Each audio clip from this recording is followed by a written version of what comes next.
So we're very fortunate to have Steve, and I think everybody here knows Steve. He's been in the industry 40 plus years. You guys get Clean Facts. You've been reading his articles for the last 10 years in Clean Facts.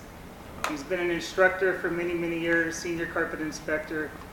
I think I met you in the early 2000s. I took one of your classes, and I was intrigued because there was a different way to do it.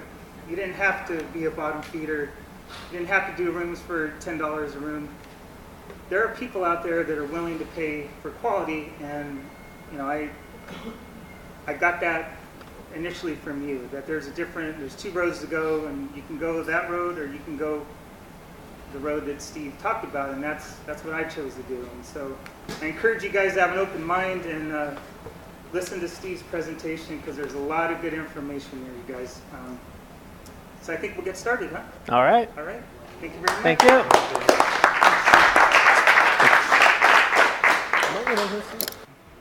Hi. Howdy. What we're going to talk about tonight is we're going to break it into two sections. So this first half, we're going to talk about target market. Who are your target markets? Where are they? How do you get them? And then the second half, we're going to talk about how do you look appealing to that target market as a business. And that's what a lot of people, they have people calling up, and it's not the ones that they want really to go service. And what we're going to talk about is kind of the logic for that. Why are the wrong people calling? But this is a great group because you guys really represent the successful companies in Northern California. So I sometimes feel like I'm preaching to the choir here. You guys, many of you have proven it. If you guys are still growing your business, you couldn't be in a better company than with these people. So pick their brains and pay attention to whatever they're telling you. So, but let me ask a couple questions just to kind of find out where you are. For some of you, who's your target market? Who are you after?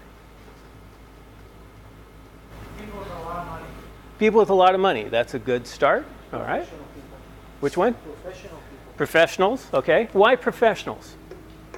They got a lot of money, maybe. Well, they live by calendars. They've already scheduled that job. You already know you're going to be there. That's what I like about professional people. Okay. Anybody else? People that want results, not excuses. Results, not excuses. Okay. Homeowners, pets in the house, children, allergies in the house. Plus, the money. Okay. Discriminating homeowners. Discriminating homeowners. I like that terminology. You'll see that a little later on. Yeah. Anybody else?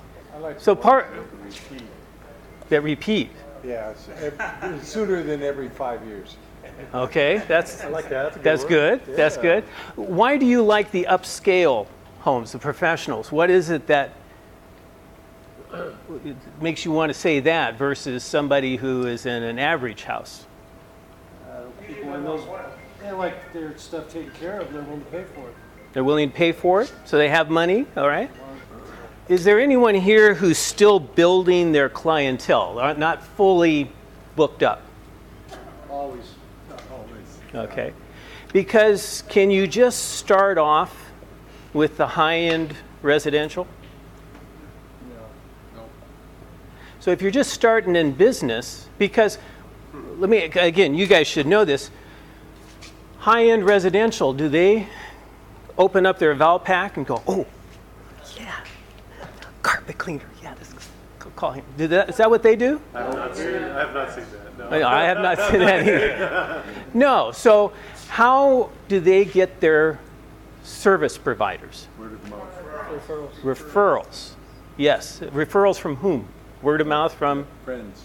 friends, Decorators, network. designers. decorators, professionals. Carpet retailer. Where else do they get referrals now that they didn't 5 years ago?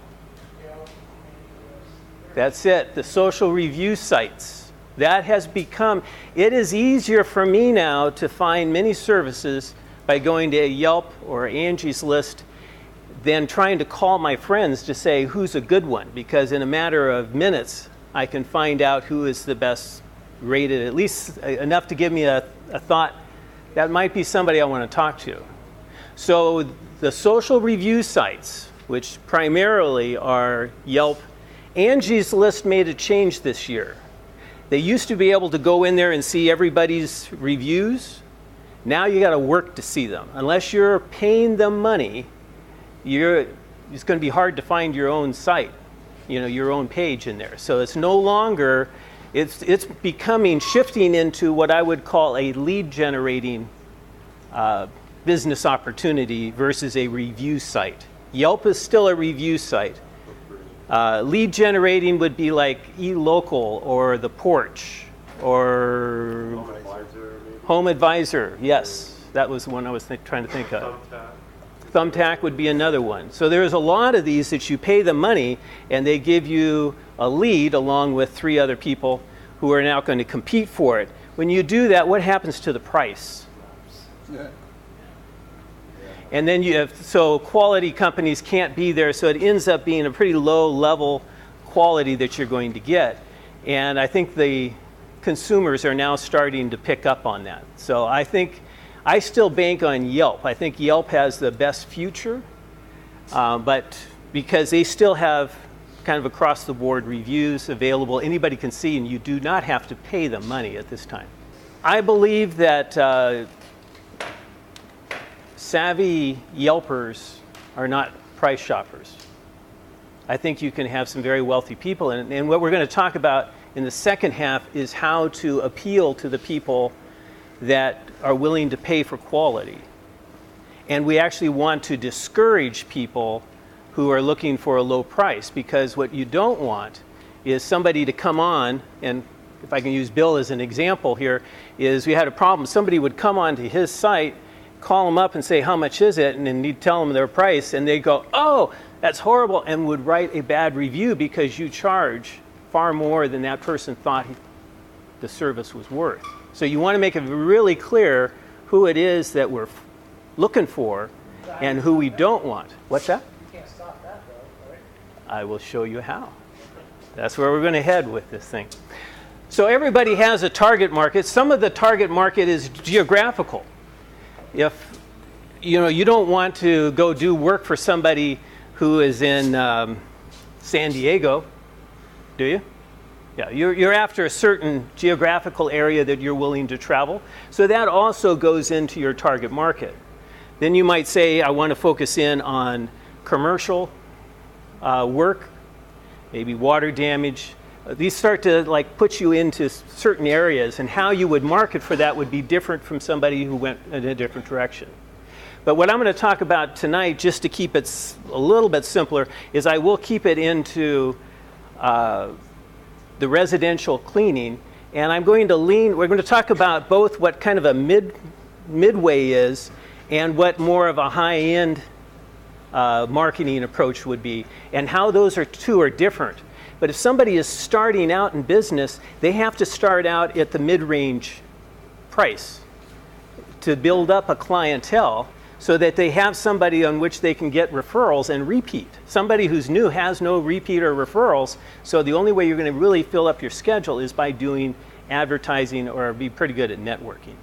All right, so you have to realize, and we'll go in a little bit more depth, is when you start a business, you're going to go through stages. And the better you understand what those stages are, the faster you can go through them. But it also is, if somebody was here and who is just starting a business, I would advise them be very careful taking advice from somebody who is established, because what they're doing works perfectly fine for them because they have an established business and a reputation. If you tried charging the prices or anywhere near what that guy was, you wouldn't have any work at all. So you have to approach business a little differently if you're starting. So I'll kind of take you through what those stages are. But if you realize there are stages, it's like, I like to think of it of driving a stick shift on a car. There is a first gear, and it's there for a reason. Its whole purpose is to get something that is not moving, moving. And as soon as it starts moving, you don't stay in first gear, do you? No, you're going to shift to second gear, then third gear. And if you stay in the wrong one, the car is going to let you know by making sounds that just don't sound natural, right? But the same thing is you would not try to start a car in fourth gear. That would be hard. So that's kind of where you have to think, where are we in business, and get there. And then the other problem, and we're not going to go into this tonight, but is sometimes people get their business and they start charging more and more because people around them are doing it. And then they realize that they're not as busy as they were last year, not as busy as they were 2 years ago. And it starts going down and you don't quite pair it, because when you raise your price, you don't see the result of that for 18 months.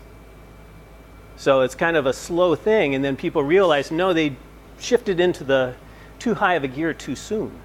And there is a system for doing this. So most people don't distinguish between the markets.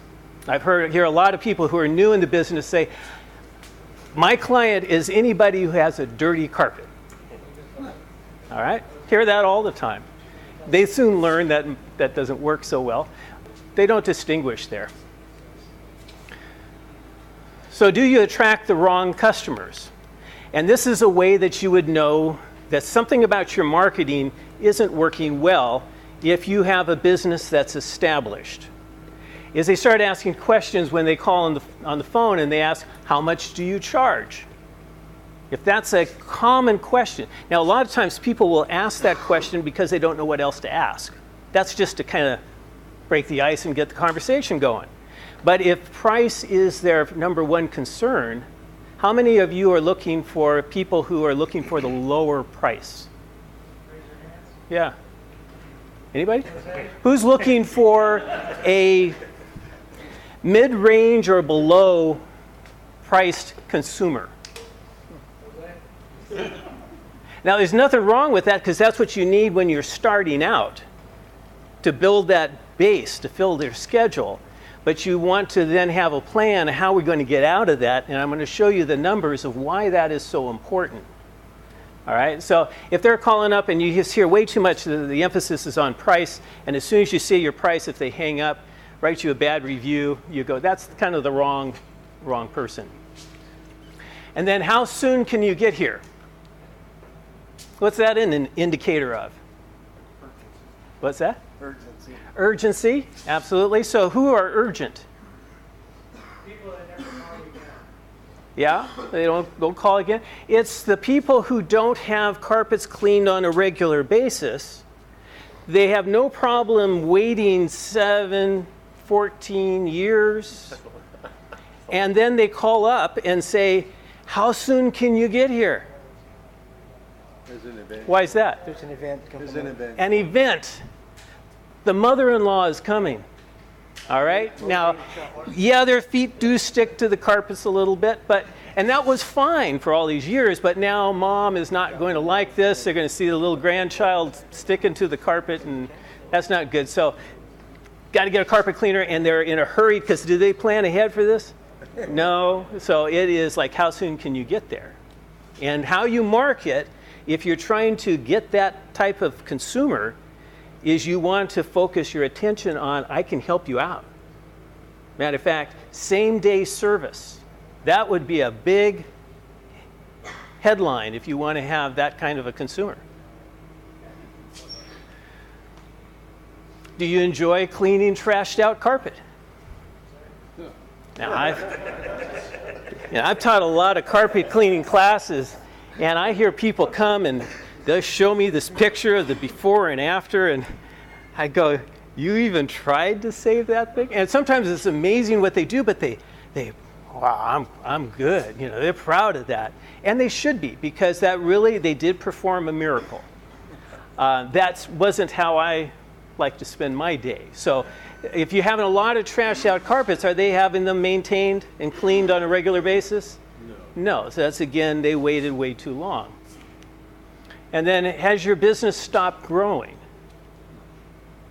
In other words, have you plateaued? Have you been at the same gross sales for the last 3 years?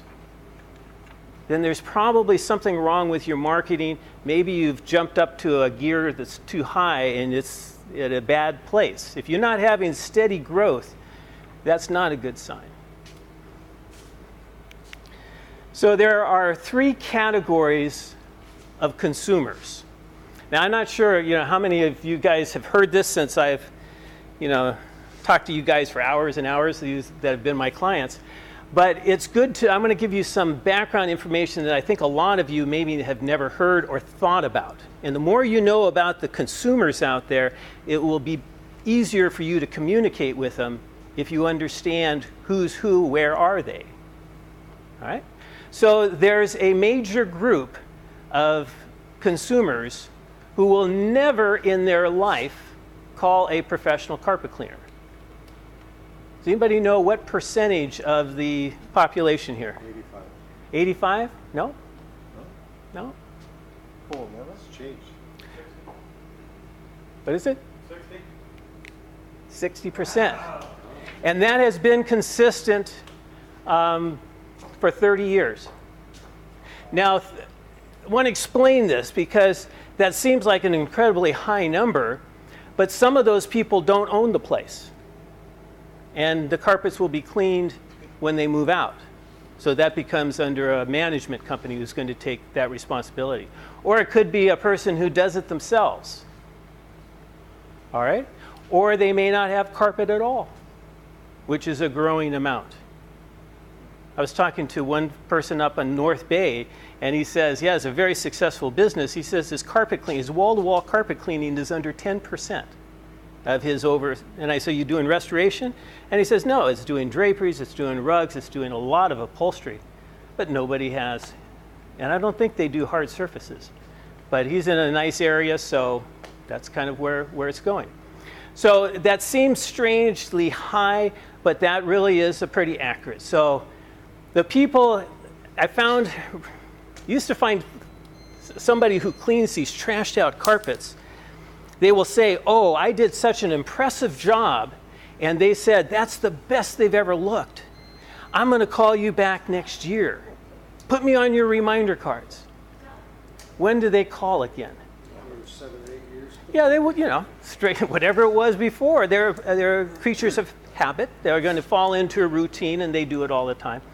And so I found carpet cleaners used to try to persuade them to have their carpets cleaned more frequently. That just doesn't work well.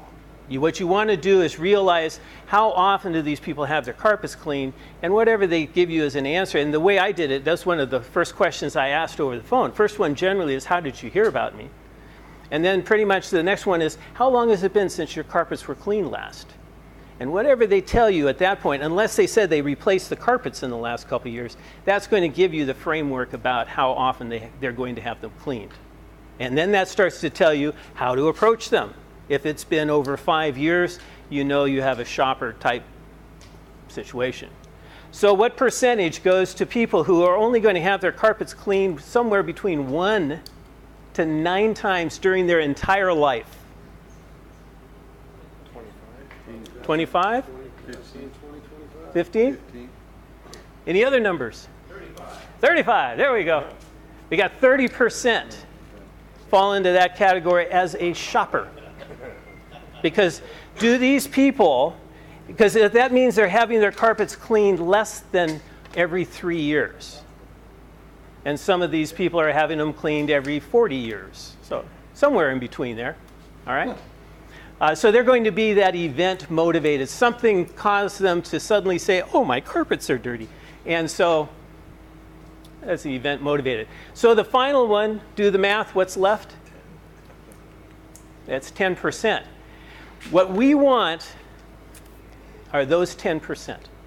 Now, if you're brand new in business, you got to start with that middle group. Because you've got to build up, you've got to fill your schedule, you have to be producing some money so you can pay your bills.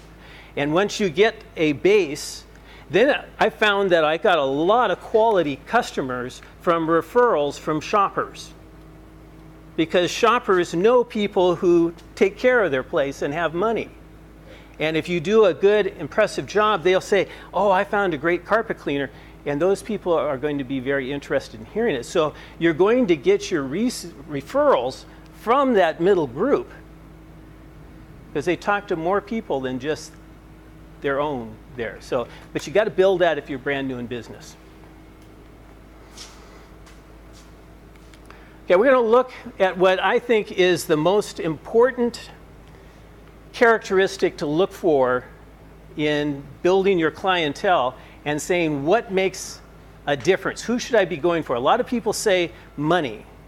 And you go, that will come in and play a role, but it's actually pretty small difference.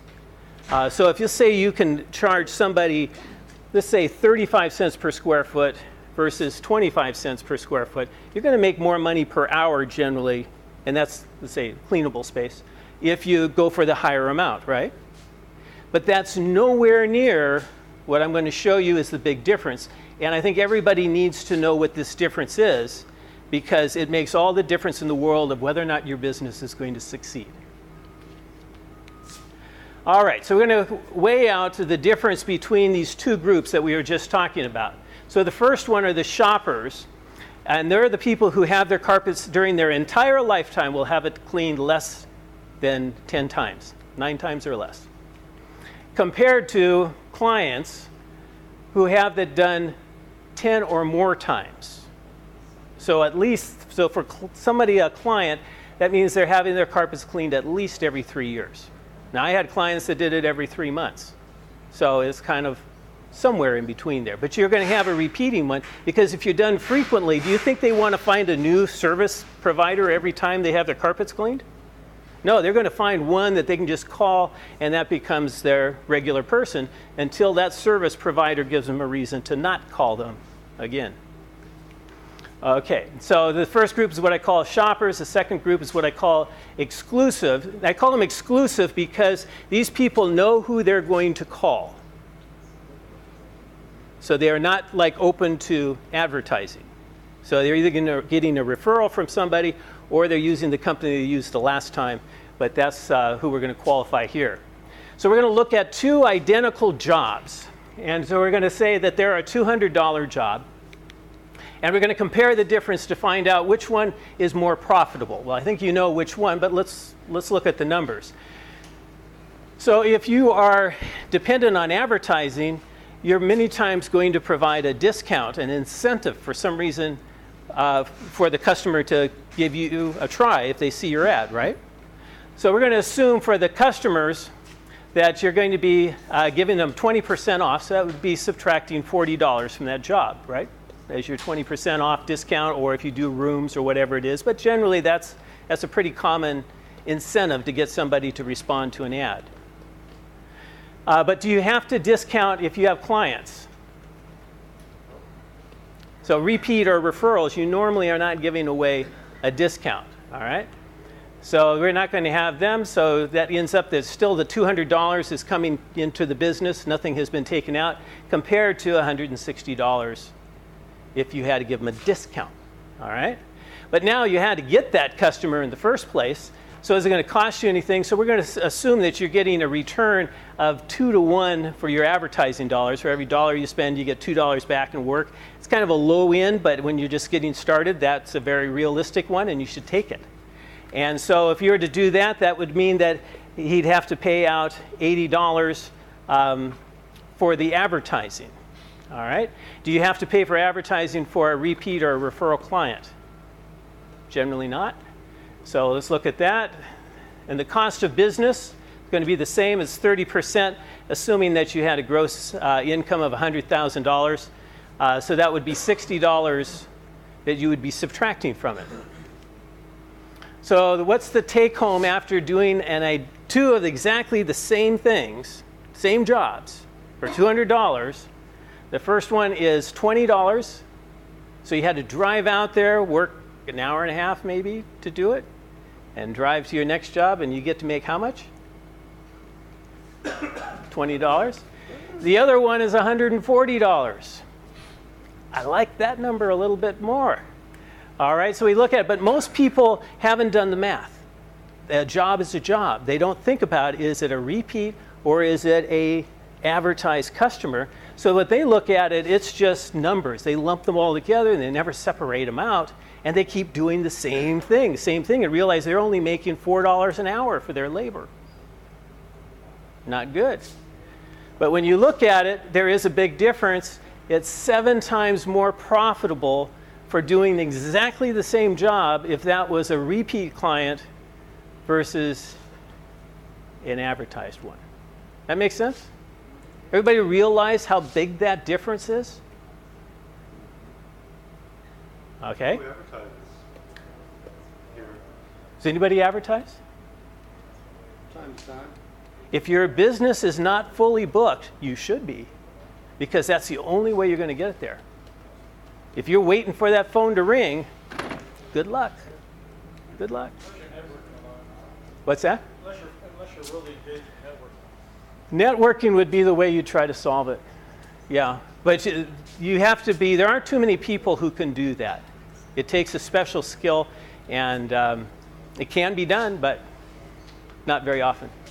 So let's compare, let's look at lifetime value, where the reason lifetime value comes in, because that starts to tell you how much can you spend to get a repeating client.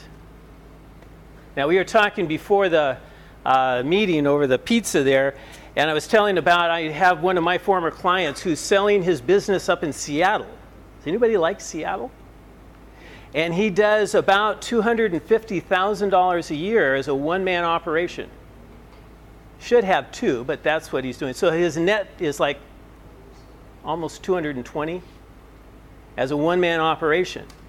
And I told somebody, asked, well, what's he asking for? It's $450,000.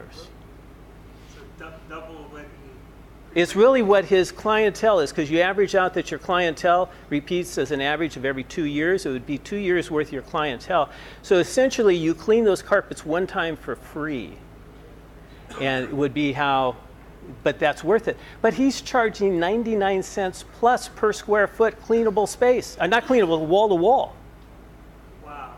How long would it take you to find clients to fill an entire clientele that were paying you that much money, that you made that much profit? The other question I would ask somebody who is even starting to think about it, I go, what is the most money you think you will ever make in your life in 1 year? Maybe 100,000. How would you like it if I could set you up like you went to school for 2 years? They pay you to go to school? Not normally. But at the end of the 2 years of school, you had a job that paid you $200,000 a year. How many people would go to that school? Yep, I'm there. Okay?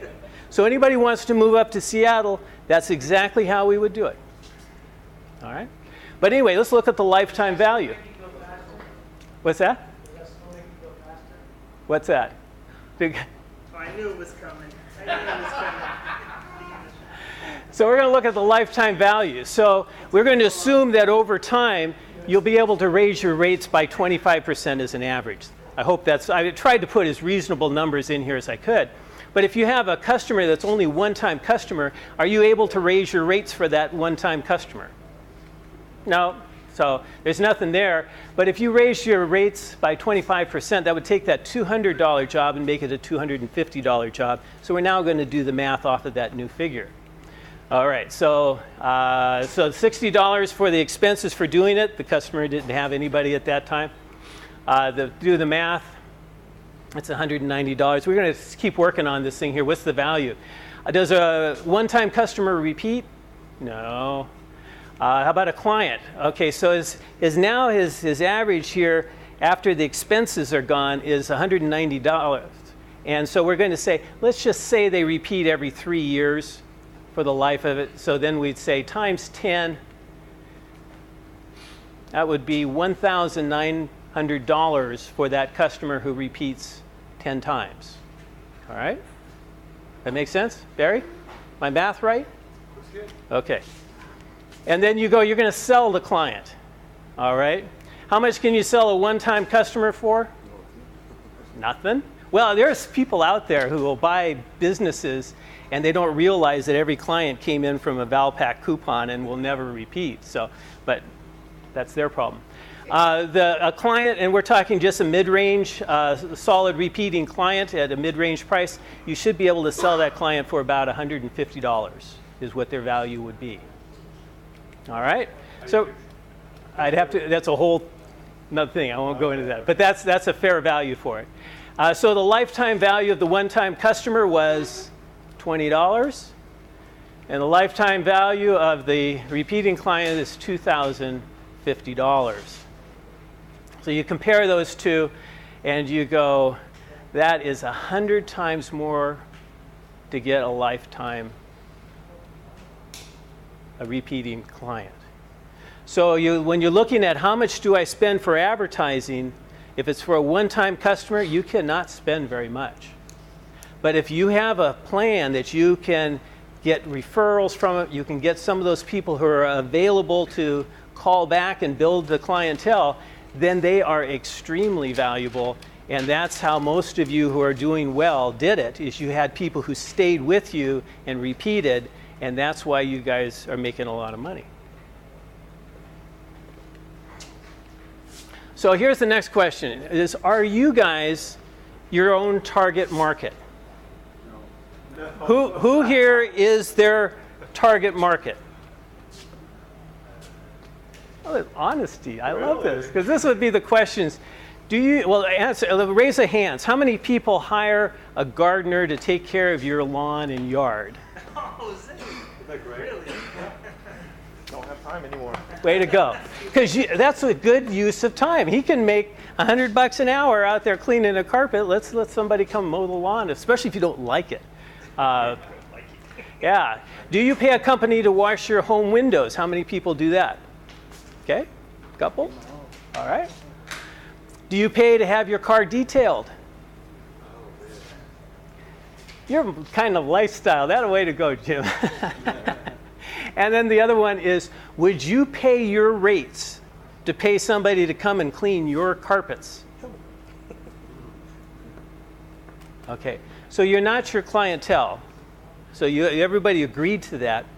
But when you are designing your marketing pieces, who decides what that should look like? Who? That's Steve Marks. Well, there you go. Okay. But do you do it? Right. Because if you're designing your own marketing and you are not the target market, do you know how they think and what they value? Right. Okay, here's another little bit of information here. And this is just taken kind of from the last 30 years of each year in September.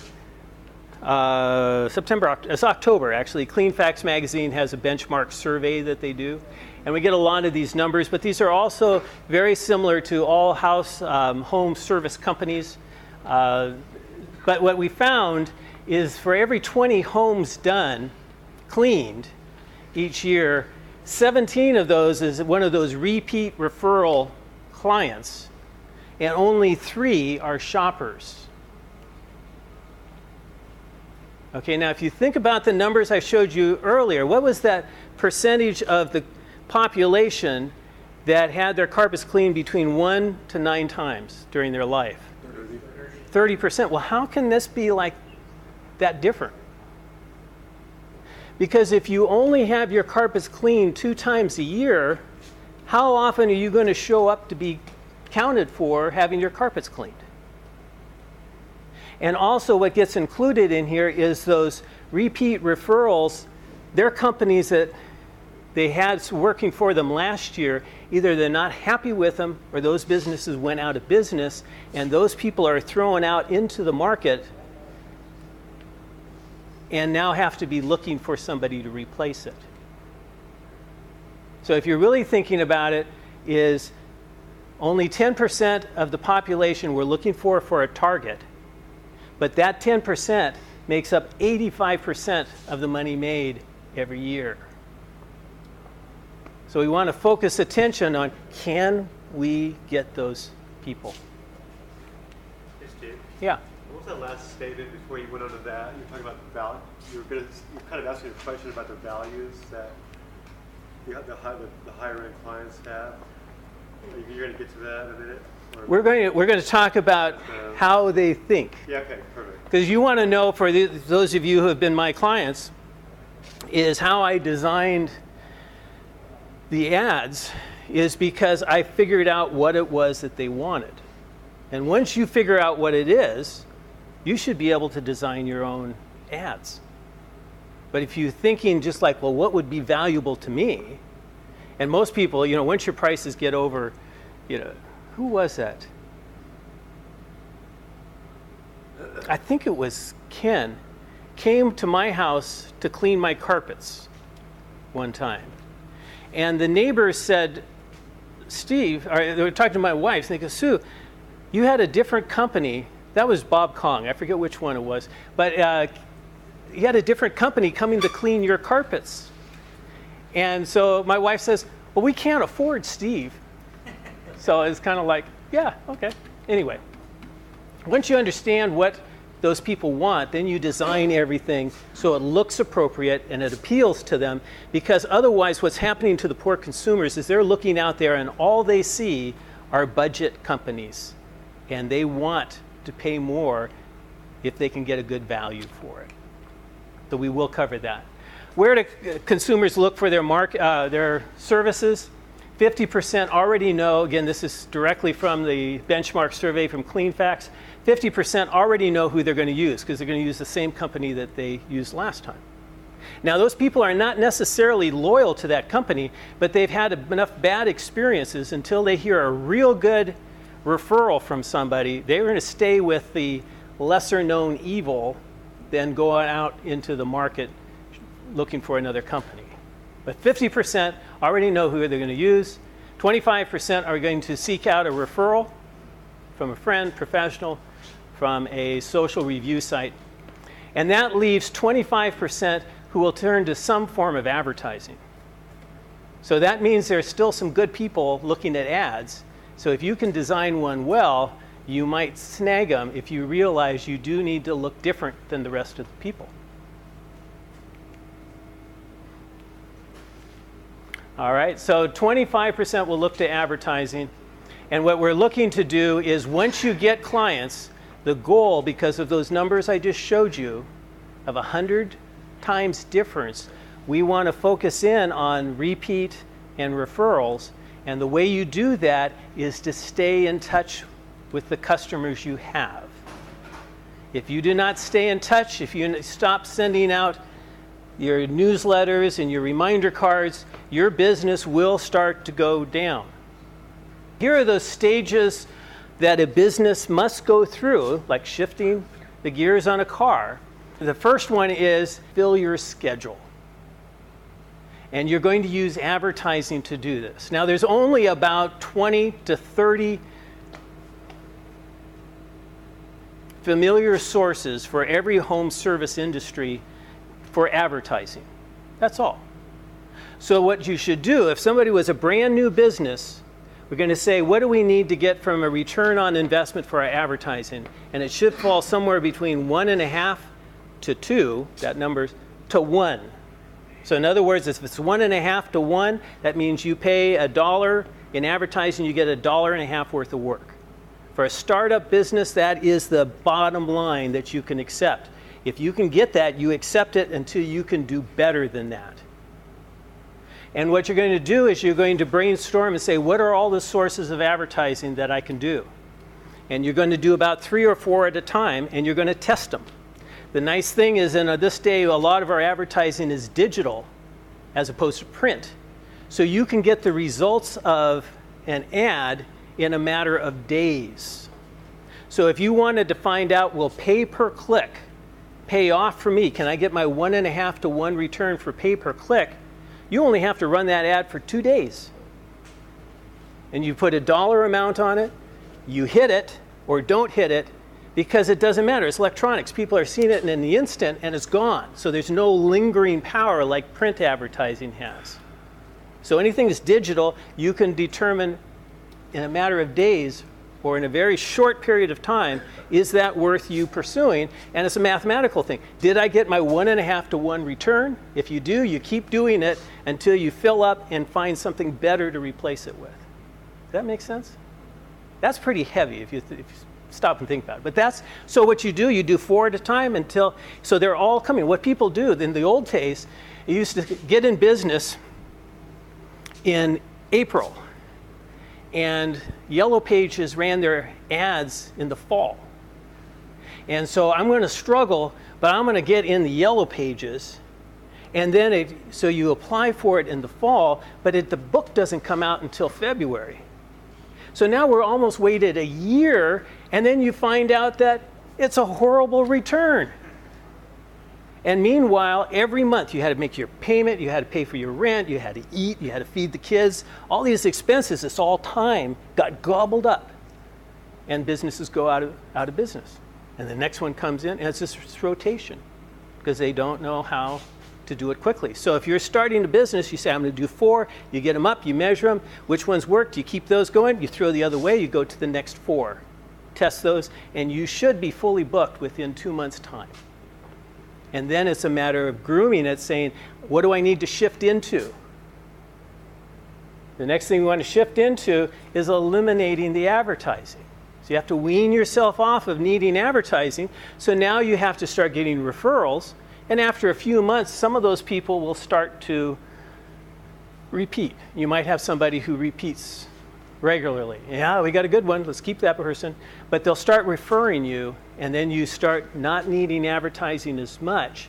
If you do this correctly, within about 1.5 to 2 years, you can transform a advertising-dependent company almost completely over to a referral and repeat business. But don't wait a year for Yellow Pages to give you an opportunity. If you're waiting, that's what's going to kill off and use up all of your investment money. So once you get your business converted over to where you're eliminating the advertising, this next one actually is kind of where they overlap, is you want to expand. So if you're going to hire a helper, you want to hire a helper when you're still advertising or found some good sources of advertising. If you want to have multiple trucks, you expand when your prices are still reasonable and you're offering introductory offers, all right? Because you want to fill up those. But as soon as your business gets to a point where you go, this is comfortable, and you just want a nice steady rate from there, then we're going to then go to the next point, is we're going to raise our prices a bit. And then the next step will be is that we will groom the clientele. And so when you have more work than you can handle, we're going to raise the prices, and you're going to lose some people. And then that you control that. You should know who will drop off if you raise your prices. And you should be offering such a good value as all the people who can afford it will stay loyal to you. All right? So that's the process that a new business would go through.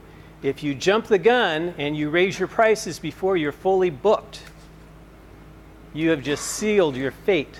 Because the only way you can then get back into growing is to cut your prices seriously when you're advertising. Okay, so we're kind of at the halfway point. I've given you a lot of numbers and stuff. Does anybody have any questions on that? Steve, I think a lot of guys do raise their prices prior to when they should. Well, I can't tell you how many seminars I've been into, and the person will get up there and say, everybody raise your price 20%. You can't do that. If you're advertising, you can't do that. You're not competitive anymore. So how far should somebody be booked out before they raise their prices? A good week, 2 weeks? I would say when you're booking out during your regular time, not the peak holiday time, but in midsummer, fall, if you're booked out 3 weeks in advance on a pretty consistent basis, then we can start looking at that. And I would not necessarily, you don't have to raise your prices for everybody. What I would do is, in all my clients, we talked about how you rate your clients, A, B, and C, if you're keeping it simple, is you would raise your prices on your C clients first. Then your B clients, and the A clients would be the very last ones you would raise it. But when you raise it for them, you said, you're my favorite clients, you're my best clients. We've had a higher price for the last 2 years, and we're now just getting around that we have to bring you up, but we intentionally kept you at the preferred rate. Wouldn't you just fire your C clients? That's what I think. If somebody pays me enough, I'll show up. I've kind of done that. I just raise it to where they don't like it, and Well, you can sell them. This is where it's ideal, where you know somebody new in business and you can kind of pass them on to somebody else. You get a percentage of them. So you can control where they go. Any other questions? If I were to say out of this, there's the 2 points that I hope everybody has a clear understanding of, is how much more valuable a repeating client is. And when some of you guys are at the point where you're thinking about selling your business, and people, when I say what a good, solid business is worth, people are in shock. How is it worth that? Because it has the filled schedule with those people who are worth 100 times more than that other company is selling their business for. So part of selling a good quality clientele is helping them understand how valuable what you have is. Yeah. So what should be like my repeat rate? Like if it's 70%, kind of low, or I mean, it looks good to me. But what ideally what should be? What was your repeat rate? What's a good? Well, it's not going to be 100%. Right. Because people die. I had a couple of years where it's just like my clientele was dying off. It was an aging clientele, and they were dying and downsizing. Their kids had gone off and gotten married. They didn't need a 5-bedroom Saratoga house. They moved to some nice condo that was a fraction of the size. It was horrible time. Or they left the area. So you're going to have attrition inevitably. No, it doesn't matter how good you are. But you should have, kind of like if I were to look at then at the average, is I'd be saying you want to shoot for about 80% of your clientele every year as being repeat. And then you should have 30% of referrals coming in, new customers coming in. So it would make it that you have about a 10% growth over the year. So if you have a good reputation, you should not only make up for that attrition, but about an additional 10%, and you have a nice steady growth from there on out. 80%. Yeah, shoot for 80%. If you had somewhere 70 to 80%, you're doing pretty well. If you drop below that, then something's wrong. Your prices are too high. Something is causing them, unless it's just they got old. Let's take a break for about 15 minutes, and we'll come into the next part that we'll cover will be how do you look to the consumer? What do we do to convey that we want somebody who's willing to pay money? And that's what we'll show you some examples and go through lots of things that you can do. Thanks.